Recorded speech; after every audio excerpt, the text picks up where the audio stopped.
Good morning everybody. Science with Dhirendra में आप सभी का स्वागत है। आज मैं धीरेन्द्र कुमार आप सबों को साइंस विद धीरेन्द्र में पीरियोडिक टेबल, पीरियोडिक प्रॉपर्टीज और वेरिएशन ऑफ प्रॉपर्टीज के बारे में बताऊंगा। मैंने आप सबों को पिछले क्लासेस में पीरियोडिक टेबल के बारे में एक अच्छी जानकारी दी थी और साथ ही साथ मैंने कुछ एक प्रॉपर्टीज जैसे atomic size, atomic radius, metallic character और नॉन मेटालिक कैरेक्टर कैसे पीरियोडिक टेबल में वेरी करता है इसके बारे में मैंने बताया था। जैसा कि मैंने आप लोगों को बताया था कि जब आप किसी भी ग्रुप में पीरियोडिक टेबल में टॉप टू बॉटम मतलब ऊपर से नीचे की ओर अग्रसर करते हैं तो आप देखते हैं कि एटॉम का जो साइज होता है बढ़ता जाता है। इसका वजह क्या होता है कि जैसे ही हम एक ग्रुप में ऊपर से नीचे आते हैं तो एलिमेंट्स का जो सेल का नंबर बढ़ते जाता है, उसमें पीरियड्स की संख्या बढ़ती जाती है। पीरियड्स की संख्या बढ़ने के कारण जो है उसका साइज बढ़ता जाता है और साइज बढ़ने के कारण जो है सीधा सीधे उसका एटॉमिक रेडियस भी बढ़ता जाता है। लेकिन इसके ठीक विपरीत अगर हम लोग किसी भी पीरियड में लेफ्ट टू राइट मूव करते हैं तो हम लोग देखते हैं कि लेफ्ट टू राइट मूव करने के दौरान जो है किसी एक पार्टिकुलर पीरियड में एलिमेंट्स का जो है एटॉमिक नंबर तो बढ़ते जाता है लेकिन उसमें नंबर्स ऑफ पीरियड सेम रहता है। जैसे उदाहरण के तौर पे मैंने पीरियड 2 का एग्जांपल लिया था कि जब हम लोग लिथियम से लेकर नियन की ओर जाते हैं तो lithium, beryllium, boron, carbon, nitrogen, oxygen, fluorine और नियॉन में एटॉमिक नंबर बढ़ता जाता है, परंतु पीरियड देखते हैं कि दोनों में सेम पीरियड ही रहता है। इसके वजह से क्या होता है कि एटॉमिक नंबर बढ़ता है और एटॉमिक नंबर बढ़ने के कारण जो होता है न्यूक्लियस में इलेक्ट्रॉन भी न्यूक्लियस में प्रोटॉन भी बढ़ते जाते हैं और बाहर में इलेक्ट्रॉन भी बढ़ते जाते हैं। इसके कारण अट्रैक्शन फोर्स भी बढ़ता जाता है। यही वजह होता है कि एटम का जो साइज होता है वो घटता चला जाता है। साथ ही साथ मैंने पिछले क्लासेस में डिस्कशन किया था मेटालिक कैरेक्टर के बारे में। मेटालिक कैरेक्टर जो होता है वो अगर कोई एलिमेंट केमिकल रिएक्शंस के दौरान जो है इलेक्ट्रॉन का डोनेट करते हैं, इलेक्ट्रॉन का परित्याग करते हैं तो उसमें पॉजिटिव चार्ज आता है और पॉजिटिव चार्ज जो भी एक्वायर करते हैं वो मेटल्स होते हैं, मेटालिक नेचर्स के होते हैं। और हमने पाया था कि टॉप टू बॉटम अगर हम लोग किसी भी ग्रुप में मूव करते हैं तो इलेक्ट्रॉन डोनेटिंग टेंडेंसी जो है वीक फोर्सेस के कारण बढ़ता जाता है। यही वजह होता है कि ऊपर से नीचे जाने के क्रम में मेटालिक कैरेक्टर बढ़ता जाता है। इसके ठीक विपरीत लेफ्ट टू राइट अगर हम लोग मूव करते हैं तो पाते हैं कि मेटालिक कैरेक्टर घटता जाता है और नॉन मेटालिक कैरेक्टर बढ़ता जाता है। मेटालिक कैरेक्टर जो है वो नॉन मेटालिक कैरेक्टर के उल्टा काम करता है, विपरीत काम करता है। अगर ग्रुप में मेटालिक कैरेक्टर ऊपर से नीचे बढ़ता है मतलब नॉन मेटालिक कैरेक्टर ऊपर से नीचे घटता जाता है। इसके ठीक विपरीत अगर पीरियड में left to right metallic character घटता जाता है मतलब क्या है कि आपका non metallic character left to right बढ़ता जाता है। आज हम लोग इसी पीरियोडिक टेबल में कुछ और प्रॉपर्टीज के बारे में जानेंगे और समझेंगे कि वो किस प्रकार से वेरी करता है, वो प्रॉपर्टीज होता क्या है। आज के टॉपिक्स में हम लोग डिस्कशन करेंगे आयोनेशन पोटेंशियल, जिसको हम लोग आयोनेशन एनर्जी भी कहते हैं या फिर आयोनाइजेशन एंथैल्पी भी कहते हैं। साथ ही साथ हम लोग डिस्कशन करेंगे इलेक्ट्रॉन एफिनिटी, जिसको हम लोग इलेक्ट्रॉन गेन एंथैल्पी भी कहते हैं, और हम लोग डिस्कशन करेंगे इलेक्ट्रोनेगेटिविटी अर्थात ईएन के बारे में डिस्कशन करेंगे। तो चलिए शुरुआत करते हैं। सबसे पहले हम लोग बात करते हैं आयोनेशन पोटेंशियल के बारे में, डिटेल्स में जानेंगे कि आयोनेशन पोटेंशियल होता क्या है। तो सबसे पहले हम लोग समझते हैं कि आयोनेशन पोटेंशियल अर्थात आयोनेशन एनर्जी या फिर आयोनेशन एंथैल्पी क्या होता है। अगर किसी भी एलिमेंट से हम लोग इलेक्ट्रॉन को निकालना चाहते हैं तो उस इलेक्ट्रॉन को निकालने के लिए हम लोग कुछ एनर्जी देते हैं। उसी एनर्जी को जो हमने किसी एलिमेंट से इलेक्ट्रॉन को निकालने के दौरान दिया उसे ही हम लोग आयोनेशन पोटेंशियल कहते हैं। मतलब amount of energy required to release an electron from an gaseous isolated element is said to be ionisation potential. Amount of energy required to release an electron from an gaseous isolated element is said to be ionization potential। मतलब किसी भी element से एक electron को निकालने के लिए हमने जो भी एनर्जी दिया उसे ही हम लोग जो है आयोनेशन पोटेंशियल कहते हैं, आईपी कहते हैं या फिर आयोनेशन एनर्जी कहते हैं, आईई कहते हैं या फिर आयोनेशन एंथैल्पी कहते हैं।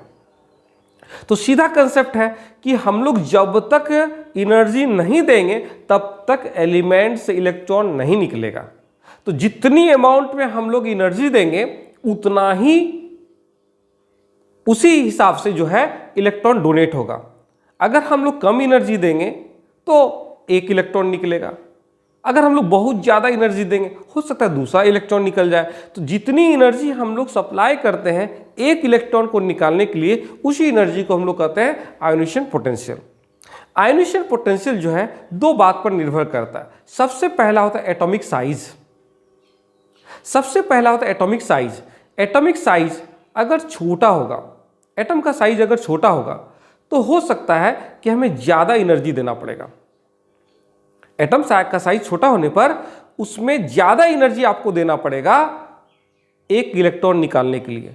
उसके ठीक विपरीत अगर एटम का साइज बड़ा होगा तो आपको कम एनर्जी देना पड़ेगा एक इलेक्ट्रॉन निकालने। ऐसा क्यों?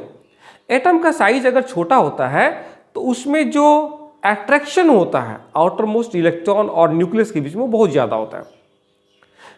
और एटम का साइज अगर बड़ा होता है तो न्यूक्लियस के जो प्रोटॉन्स होते हैं और आउटर मोस्ट के जो इलेक्ट्रॉन्स होते हैं तो उसके बीच का अट्रैक्शन कम होता है, इससे तुरंत निकल जाते इलेक्ट्रॉन्स।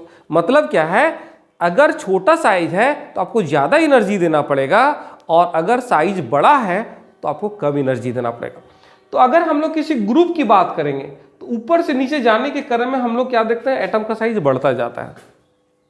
मतलब ऊपर वाले एलिमेंट्स से अगर आप इलेक्ट्रॉन निकालना चाहेंगे तो आपको ज़्यादा एनर्जी देना पड़ेगा, और नीचे वाले एलिमेंट से अगर आप इलेक्ट्रॉन निकालना चाहें तो आपको कम एनर्जी देना पड़ेगा। साइज बड़ा है इसलिए आराम से इलेक्ट्रॉन वो निकाल सकता है। तो आप आराम से कंपेयर कर सकते हैं किसी ग्रुप में किस एलिमेंट्स का साइज छोटा है और किसका बड़ा है। तो जिसका साइज छोटा होगा उसके लिए आयोनेशन पोटेंशियल का वैल्यू ज़्यादा हो जाएगा, और जिसका साइज छोटा होगा उसके लिए आयोनेशन पोटेंशियल का वैल्यू कम हो जाएगा। तो आप एक ग्रुप में आराम से आयोनेशन पोटेंशियल कैसे वैल्यू वेरी करता है इसको आप लोग समझ सकते हैं। चलिए फिर से हम लोग एक देखते हैं। किसी भी ग्रुप में अगर आप ऊपर से नीचे जाते हैं तो आप पाते हैं कि एटम का साइज बढ़ता जाता है, और जैसा कि मैंने आपको बताया था कि एटम का साइज अगर छोटा होगा तो आयोनेशन पोटेंशियल का वैल्यू ज़्यादा होगा, और अगर एटम का साइज बड़ा होगा तो आयोनेशन पोटेंशियल का वैल्यू कम होगा। तो ग्रुप में ऊपर से नीचे जाने पर आयोनेशन पोटेंशियल का वैल्यू जो है घटता जाता है। इसके ठीक विपरीत अगर हम लोग किसी पीरियड में लेफ्ट टू राइट जाते हैं तो हम लोग देखते हैं कि साइज क्या होता है, घटता जाता है। लेफ्ट वाले का साइज बड़ा होता है और राइट वाले का साइज छोटा होता जाता है। बड़ा साइज है मतलब इससे इलेक्ट्रॉन को निकालना आसान है, इसके लिए आईपी का वैल्यू कम हो जाएगा। इधर आपका साइज छोटा होता जा रहा है मतलब इलेक्ट्रॉन्स को निकालना कठिन है, मतलब आयोनेशन पोटेंशियल का वैल्यू बढ़ता चला जाएगा। तो सबसे पहला चीज जिस पर कि आयोनेशन पोटेंशियल निर्भर करता है वो होता है एटॉमिक साइज, और दूसरा चीज जिस पर कि आयोनेशन पोटेंशियल निर्भर करता है वो होता है न्यूक्लियर चार्जेस। अगर न्यूक्लियस में ज़्यादा चार्जेस होगा तो आयोनेशन पोटेंशियल का वैल्यू बहुत ज़्यादा होगा, और अगर न्यूक्लियस का चार्जेस कम होगा तो आयोनेशन पोटेंशियल का भी वैल्यू कम होगा। ऐसा क्यों होता है इसको समझते हैं। न्यूक्लियस में अगर चार्ज ज़्यादा होगा तो बाहर के इलेक्ट्रॉन को वो बहुत ज़्यादा फोर्स से अपनी ओर खींचेगा। जब बाइंडिंग फोर्स बहुत ज़्यादा है तो आपको ज़्यादा एनर्जी देने की ज़रूरत है इलेक्ट्रॉन निकालने के लिए। इसके ठीक विपरीत अगर न्यूक्लियस में चार्ज कम है तो बाहर के इलेक्ट्रॉन और न्यूक्लियस के बीच का जो फोर्स होता है वीक होता है, इसलिए अगर आप थोड़ा सा भी एनर्जी देंगे तो आराम से इलेक्ट्रॉन को डोनेट कर देगा। तो सीधा समझ गए आयोनेशन पोटेंशियल दो बात पर डिपेंड करता है, पहला एटॉमिक साइज और दूसरा न्यूक्लियर चार्जेस। एटम का साइज छोटा है तो आईपी वैल्यू ज़्यादा होगा, एटम का साइज बड़ा है तो आईपी वैल्यू कम होगा। न्यूक्लियस चार्ज ज़्यादा होगा तो आईपी वैल्यू ज़्यादा होगा, न्यूक्लियस चार्ज कम होगा तो आईपी वैल्यू कम होगा। तो इस तरह से आयोनेशन पोटेंशियल जो है आपका किसी भी ग्रुप में ऊपर से नीचे और किसी पीरियड में लेफ्ट टू राइट वेरी करता है। अब हम लोग बात करते हैं दूसरे टॉपिक्स की ओर जिसका नाम है इलेक्ट्रॉन एफिनिटी या फिर इलेक्ट्रॉन गेन एंथैल्पी। ये क्या होता है? जैसा कि मैंने आपको बताया था कि अगर किसी भी एलिमेंट से हम लोग इलेक्ट्रॉन निकालेंगे तो हमको एनर्जी देना पड़ेगा, लेकिन अगर किसी एलिमेंट में इलेक्ट्रॉन डालेंगे तो एनर्जी निकलेगा। अगर किसी एलिमेंट में जैसे क्लोरीन में, ऑक्सीजन में, फ्लोरीन में या फिर ब्रोमीन में या फिर नाइट्रोजन में हम इलेक्ट्रॉन डालेंगे तो एनर्जी उससे रिलीज होगा। तो जितनी एनर्जी रिलीज होती है उसी एनर्जी को हम लोग कहते हैं इलेक्ट्रॉन एफिनिटी, मतलब amount of energy released by an gaseous isolated elements to gain one electron is said to be electron affinity. Energy की मात्रा जो कि रिलीज होती है जब किसी एलिमेंट में हम लोग इलेक्ट्रॉन डालते हैं तो उसे ही हम लोग इलेक्ट्रॉन एफिनिटी कहते हैं। इलेक्ट्रॉन एफिनिटी भी एटॉमिक साइज पर निर्भर करता है और एटम के जो न्यूक्लियस में जो चार्जेस होते हैं उस पर निर्भर करता है। एटम का साइज अगर छोटा होगा तो इलेक्ट्रॉन को ज्यादा फोर्स लगाना पड़ेगा, ज्यादा फोर्स लगाएगा तो ज्यादा एनर्जी रिलीज होगा। एटम का साइज अगर बड़ा होगा तो इलेक्ट्रॉन को कम फोर्स लगाना पड़ेगा, कम फोर्स लगा के अगर वो इंटर करता है तो कम एनर्जी रिलीज करता है। ठीक उसी तरह से न्यूक्लियस चार्ज अगर ज्यादा होगा, न्यूक्लियस चार्ज अगर ज्यादा होगा तो वो ज्यादा फोर्स से जो इलेक्ट्रॉन को अपनी ओर खींचेगा तो ज्यादा एनर्जी रिलीज होगा। और अगर न्यूक्लियस चार्ज कम होगा तो ये जो है कम फोर्स से इलेक्ट्रॉन को खींचेगा और कम एनर्जी रिलीज होगा। मतलब ये भी जो है जस्ट जो है आयोनाइजेशन पोटेंशियल की तरह ही वेरी करता है। टॉप टू बॉटम जो है इलेक्ट्रॉन एफिनिटी भी जो है घटता चला जाता है और लेफ्ट टू राइट जो है इलेक्ट्रॉन एफिनिटी बढ़ता चला जाता है। तो इस तरह से जो है इलेक्ट्रॉन एफिनिटी किसी भी ग्रुप में ऊपर से नीचे वेरी करता है। ऊपर से नीचे इलेक्ट्रॉन एफिनिटी का वैल्यू घटता चला जाता है। क्यों? क्योंकि साइज जो होता है एटम का बढ़ता चला जाता है और ज्यादा बड़ा साइज है तो आराम से इलेक्ट्रॉन घुसेगा, इसलिए नीचे वाले में जो है इलेक्ट्रॉन घुसेगा आराम से तो एनर्जी रिलीज होगा कम। ऊपर वाले में जो है इलेक्ट्रॉन बहुत हाई फोर्स से घुसेगा इसलिए ज्यादा एनर्जी रिलीज करता है। लेफ्ट राइट इलेक्ट्रॉन एफिनिटी की वैल्यू जो है आयोनाइजेशन पोटेंशियल की तरह ही बढ़ता चला जाता है। क्योंकि लेफ्ट के जो एलिमेंट होता है उसका साइज बड़ा होता है इसलिए इलेक्ट्रॉन आसानी से घुसता है और कम एनर्जी रिलीज करता है, और जो राइट के एलिमेंट होते हैं उसका साइज छोटा होता है इसलिए इलेक्ट्रॉन हाई फोर्स से घुसता है और ज्यादा एनर्जी रिलीज करता है। तो ये तो हो गई दो टॉपिक्स, आयोनाइजेशन पोटेंशियल और इलेक्ट्रॉन एफिनिटी। तीसरी बात है इलेक्ट्रोनिगेटिविटी। इलेक्ट्रोनिगेटिविटी क्या होता है इसे समझते हैं। इलेक्ट्रोनिगेटिविटी होता है क्या है? Tendency of an atom to pull bounded pair of electron towards itself is called electronegativity. इसको ऐसे समझते हैं, दो एलिमेंट लेते हैं, एक इलेक्ट्रॉन डोनेट करता है और दूसरा एक्सेप्ट करता है। पहले एलिमेंट में जब एनर्जी देंगे तो इलेक्ट्रॉन निकलेगा, इस इलेक्ट्रॉन को जब दूसरा एलिमेंट एक्सेप्ट करेगा तो उससे एनर्जी निकलेगा। तो यहां पर जो ये इलेक्ट्रॉन बीच में जो मूव कर रहा है फर्स्ट 2 सेकेंड, तो उस इलेक्ट्रॉन को खींचने में, जो बॉन्डेड पेयर ऑफ इलेक्ट्रॉन्स को अपनी ओर खींचने में जो एनर्जी लगता है उसी एनर्जी को हम लोग कहते हैं इलेक्ट्रॉन निगेटिविटी। पहला ने छोड़ा, दूसरा ने लिया, लेकिन वो बीच में जब इलेक्ट्रॉन है तो उसको अपनी ओर खींचने में जो एनर्जी लगा उसे ही हम लोग कहते हैं electronegativity. Tendency of an atom to pull bounded pair of electron, दोनों एलिमेंट के बीच में जो इलेक्ट्रॉन जो एक से डोनेट हो रहा है और दूसरे के द्वारा एक्सेप्ट हो रहा है, उस इलेक्ट्रॉन को खींचने में जो एनर्जी लगा उसी एनर्जी को हम लोग कहते हैं इलेक्ट्रोनिगेटिविटी। चूंकि आयोनाइजेशन पोटेंशियल और electron affinity top to bottom जो है घटता चला जाता है, तो इलेक्ट्रोनिगेटिविटी दोनों का ही जो है एक सम्मिलित रूप है। तो इलेक्ट्रोनिगेटिविटी भी टॉप टू बॉटम जो है घटता चला जाता है। आयोनाइजेशन पोटेंशियल और इलेक्ट्रॉन एफिनिटी किसी पीरियड में लेफ्ट टू राइट अगर जाएगा तो बढ़ता चला जाता है। चूंकि इलेक्ट्रोनिगेटिविटी, आयोनाइजेशन पोटेंशियल और इलेक्ट्रॉन एफिनिटी दोनों का जो है एक सम्मिलित रूप है, इसलिए वो भी लेफ्ट टू राइट जो है बढ़ता चला जाता है। फिर से एक बार हम लोग रिकॉल करते हैं।